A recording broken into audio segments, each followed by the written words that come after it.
littérature sans trêve, ben c'est pour promouvoir la littérature.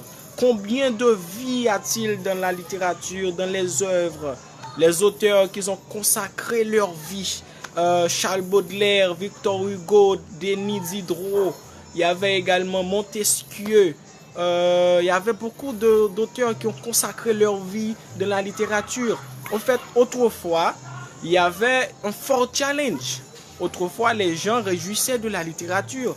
Ben, disons plutôt que un livre, c'est pas une chose assez simple comme on le pense. Même l'auteur, lorsqu'il est mort, on lit son livre, on lit ses œuvres, ben on parle directement avec l'auteur. Au fait, c'est pas quelque chose de très simple comme tout le monde le pense. C'est pour ça, moi, étant que poète, je consacre ma vie à la littérature. Avant d'aller plus loin, je tiens à vous dire que vous avez par devant vous la fleur Obed. Je suis écrivain, je suis poète, je suis slammer, chouchou de texte. Je fais de ma vie un fort mouvement direct parce que moi, lorsque je lis pas, bon, je me sens vraiment pas trop à l'aise. Au fait, ce désir-là, ça va susciter à quoi? Mais en lisant, j'apprends. En lisant, je suis enseigné. En lisant, je suis moins triste. Et il y a un auteur haïtien que j'aime beaucoup. Son nom est Daniel Laferrière. C'est un auteur qui me passionne. Il dit que en lisant, il est ce qu'il n'est pas. En fait, on peut être tout. Mais lorsqu'on lit, on est quelque chose de très différent. On est quelqu'un, excusez-moi, quelqu'un de très différent. Quelqu'un que tout le monde ne va pas comprendre trop bien. Et s'il n'y avait pas les gens qui lisent, s'il n'y avait pas des gens qui écrivent, comment serait le monde? Mais on va parler on va dire des poésies là avant que la nuit vienne. C'est pour ça que l'on fait ce live là. Continuez à partager ça dans des groupes. Et on va parler des poésies écrites par Paul Verlaine, des poésies écrites par Arthur Rimbaud. Paul Verlaine était un poète qui est né en 1844. Et en 1896, il allait mourir. Paul Verlaine était quelqu'un qui n'avait pas une vie assez sereine. À son époque, Paul Verlaine vivait de la mélancolie, beaucoup de mélancolie. Sa mère, en 1945, allait mourir. Et peu de temps après, c'était le tour de sa femme. C'est pour ça que Paul Verlaine a écrit beaucoup de poésie mélancolique où il divulgue sa misère sur le plan sa misère en fait au niveau de son esprit. Vous savez, lorsque on a quelqu'un qui est mort, bon, on se sent pas bien. Ben, cet auteur là avait presque une vie assimilable par rapport à Arthur Rimbaud.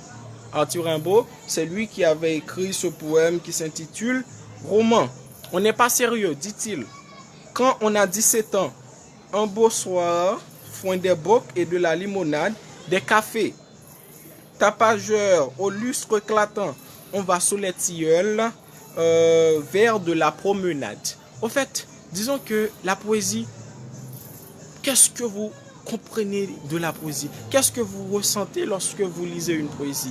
Faites un commentaire et moi je lis, puis pour voir combien est-ce qu'il y a vraiment des gens qui sont intéressés par la poésie, des gens qui sont vraiment à l'aise, qui se sentent, qui se retrouvent entièrement dans la poésie. Moi, lorsque je lis une poésie, ben moi je suis reconforté d'une certaine manière. Ok?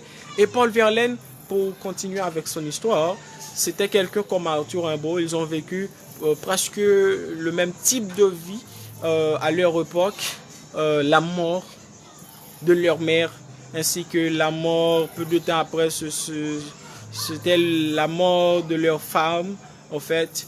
Alors, ils n'ont pas eu une vie assez à l'aise, assez sereine comme peut-être on le pense. C'est pour ça que ces auteurs-là, ils ont consacré leur vie à la poésie. Ils ont consacré leur vie à la littérature, consacré leur vie à la philosophie.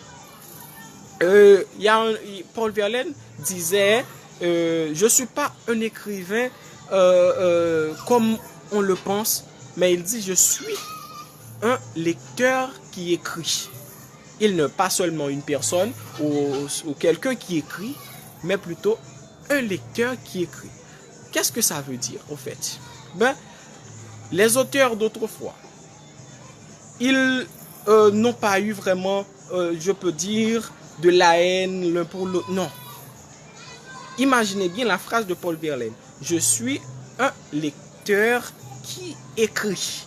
Un lecteur qui écrit. Au fait, il n'a pas passé tout son temps à écrire, mais plutôt à lire les œuvres de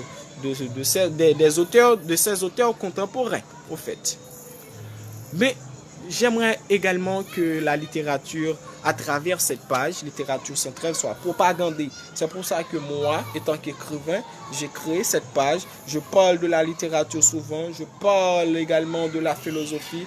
Parler des auteurs, c'est le but de cette page. Mais pourquoi moi j'ai eu cette idée? J'ai eu cette idée parce que je vois beaucoup de gens, beaucoup de jeunes surtout, ils ignorent la littérature. Combien de choses importantes, combien de valeurs on doit donner à la littérature, puisque c'est quelque chose qui nous passionne, quelque chose qui doit nous passionner, pas qui nous passionne, parce que il y a la majorité des gens qui ignorent la littérature, qui ignorent la philosophie, qui ignorent les choses que on doit encore embrasser. Et en fait, moi, lorsque j'avais eu en tête de créer cette page, c'était pas pour également avoir beaucoup de likes, avoir beaucoup de followers. Non, pas du tout. C'était pas ça le motif directement. Mais que ça a été là.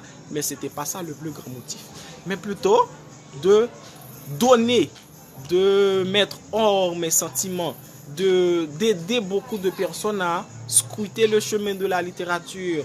Parce que la littérature est quelque chose qui a... C'est un verger. Il y a des fruits encore que l'on doit encore se nourrir. Ok? Et bien que c'est rare de trouver un jeune avec un livre en main, de trouver un jeune avec un stylo qui écrit. C'est rare de trouver ça actuellement. Mais quand même, il y a une toute minorité. Il y a quand même parmi ces ignorants-là, il y a un petit groupe qui se consacre quand même à la littérature, qui se consacre aux bonnes choses. Voyez? Et au fait, on ne va pas rester longtemps, mais écoutez ce que Paul Verlaine a dit lorsque à un moment où il se sentait trop douloureux, trop seul, la solitude lui embrassait. Écoutez, il a dit: Souvenir, que me veux-tu, l'automne faisait voler la grive à travers les ratonnes, et le soleil dardait un rayon monotone sur les bois jaunissants où la bise d'automne. Nous étions seuls, et à seuls marchions en revent, elle et moi, les cheveux et la pensée au vent. Soudain, tournant vers moi son regard émouvant, que fut-on plus qu'un jour, fit sa voix d'or vivant. Sa voix douce et sonore, au fin timbre angélique. Un sourire discret lui donna la réplique, et je baisais sa main blanche dévotement.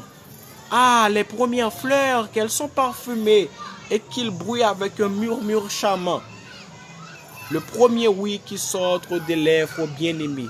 C'est un poème qui a pour titre Né vers mort. Encore d'un roman. On n'est pas sérieux quand on a 17 ans. Un beau soir, foin des bocs et de la limonade. Des cafés tapageurs au lustre éclatant. On va sous les tilleuls verts de la promenade. Les tilleuls sentent bon dans les bons soirs de juin. L'air est parfois si doux qu'on ferme la paupière. Le vent chargé de bruit, la ville n'est pas loin. A des parfums de vie et de parfums de bière. Voilà qu'on aperçoit un tout petit chiffon d'azur sombre encadré d'une petite branche, piqué d'une mauvaise étoile qui se fond avec des doux frissons petites et toutes blanches. Nuit de juin, 17 ans, on se laisse griser. La sève du champagne et vous monte à la tête. On divague, on se sent aux lèvres un baiser qui palpite là comme une petite bête. C'était un poème de Paul Verlaine. Encore, dans l'amitié, il dit: qu'est-ce qui se passe si tard? Un chemin creux n'est pas boulevard. C'est un ami des temps anciens. Les liqueurs des chauffons, des feutres. Ne viens pas boire ni manger, mais pour parler des années douces. Max, Jacob, retour de Quimper, le charroux, le queue de la force. Force au passé, force au remords. Ne te dérange pas si tu dors. Et pour qui me dérangerait, sinon pour vous amis les anges. Les saltrices du collège, mais les dimanches sous les pins. Je retrouve après 15 ans mon lointain, mon parent trop tard. Faut-il que tu passes aussi tard dans le corridor du destin? De Paul Verlaine. En fait, avant de m'en aller, je tiens à vous dire, la toute minorité que j'ai actuellement, ne perdez pas le temps. Ne soyez pas ignorants. Lisez. Lisez. Dans la lecture, vous pouvez atteindre quelque chose que vous n'avez pas su, quelque chose que vous n'avez pas eu. Ok? En fait, faites de la littérature, des livres, votre chouchou. Soyez des amants de la littérature, soyez des amants du livre, et puis vous aurez de bons résultats. C'était La Fleur Urbaine. Merci.